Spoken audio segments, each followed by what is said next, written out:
బయట వైద్య విధానానికి దీనికి కూడా చాలా వేరియేషన్ ఉంది.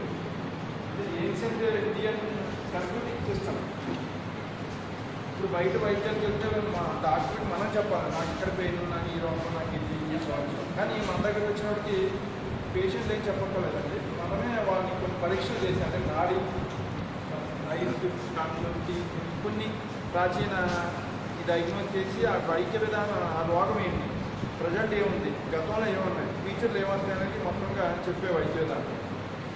అలాగే దీనికి ఏ విధమైన మందు కూడా ఏమి ఉండదు, బాడీలోకి పంపించేది మందు అనేది ఉండదు. ఇప్పుడు అందరూ కూడా మందు లేకుండా ఎలా తగ్గుతాయని అంటారు. అదే పూర్వకాలంలో అదే ఈ సిస్టమ్ వచ్చినప్పుడు మందు ఉంటే ఎట్లా తగ్గుతుందని అనేవాడు. ఇక్కడ పెయిన్ ఉంటే మనం ఒక పిల్ల కానీ ఒక హెర్బల్ కానీ ఏదైనా మిగతా అది డైరెక్ట్ వచ్చి ఇక్కడికి వచ్చి పనిచేయదు కదా, మొత్తం శరీరం బ్లడ్లో కలుస్తుంది. అంతేగాని ఈ పంచాన్ని స్థానంలోకి వచ్చి రాదు, దీని మీద వర్క్ చేయదు. అందుకని దీన్ని నమ్మేవారు కదా. కాలం రివర్స్ అయింది కాబట్టి ఇప్పుడు అప్పుడు మందు ఏంటి తగ్గడం అనేవారు, ఇప్పుడు మందు లేకుండా ఎలా తగ్గుతుంది అనేవారు. అయితే ఈ వైద్య విధానం గురించి కొంచెం చెప్తాను.